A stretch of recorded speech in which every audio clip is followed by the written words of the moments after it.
ارشاد فرمائے ان شبابہ فیما ابلاہ، جوانی کے بارے میں پوچھا جائے گا کہ جوانی کہاں بسر ہوئی۔ بعض نے یہاں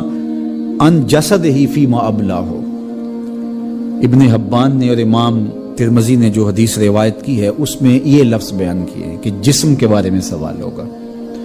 یعنی جسم کے ایک ایک عضو سے پوچھا جائے گا۔ تم سے پوچھا جائے گا تمہارے ہاتھوں نے کیا کیا، تمہاری آنکھوں نے کیا کیا، تمہارے کان کیا سنتے رہے، تمہاری زبان کیا بولتی رہی، تمہارے قدم اٹھ کے کن راہوں کا سفر کرتے رہے، تمہارے ایک ایک عضو بدن کے بارے میں تم سے پوچھا جائے گا۔ عمر کا ذکر بھی ہے اور جوانی کا ذکر بھی ہے، تو جب عمر کے بارے میں پوچھ لیا گیا تھا تو پھر جوانی کا الگ سے کیوں پوچھا گیا؟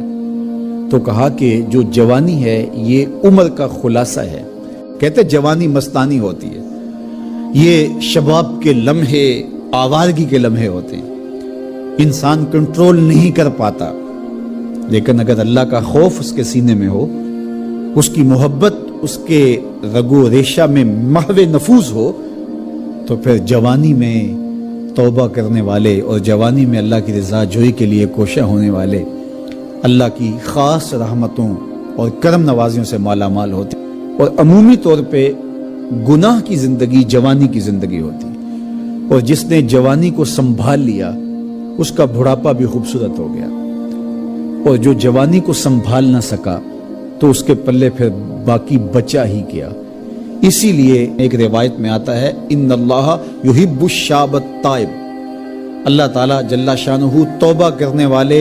جوان سے بہت زیادہ محبت فرماتا ہے۔ نوجوان شخص جب توبہ کرتا ہے خوشی سے اللہ کا عرش بھی جھومنے لگتا ہے، فرشتے بھی آفریں آفریں کرنے لگتے ہیں، یہ کون شخص ہے؟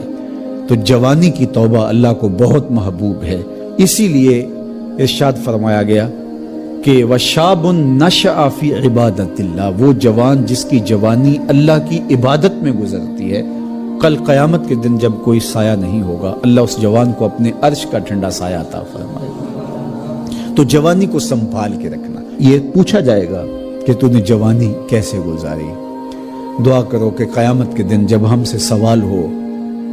تو ہمارے جوان اس کا جواب یہ دے مالک ہماری جوانی سجدوں میں گزری تھی، ہماری جوانی تیرے دین کی نوکری کرتے ہوئے بسر ہوئی، ہماری جوانی قرآن کی دعوت دیتے ہوئے گزری، ہماری جوانی کتاب اللہ کی تعلیم حاصل کرتے ہوئے اور لوگوں تک اس کا ابلاغ کرتے ہوئے بسر ہوئی، ہماری جوانی شرم و حیا کے دائروں میں بسر ہوئی، ہماری جوانی تیرے ذکر میں، تیری یاد میں، تیری محبت میں بسر ہوئی۔ تو وہ جوان جس کی جوانی اللہ کی یاد میں بسر ہوئی ہوگی تو پھر وہ اللہ کو عرض کرے گا کہ مالک جوانی تو تھی، شباب کی جولانیاں تو تھی، میرے معاصر میرے ہم عمر شباب کی لذتوں میں کھوئے ہوئے تھے،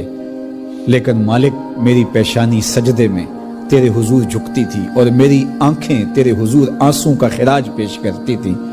پھر میرا مالک اس جوان کو کتنی کرم نوازیوں سے مالا مال کرے گا۔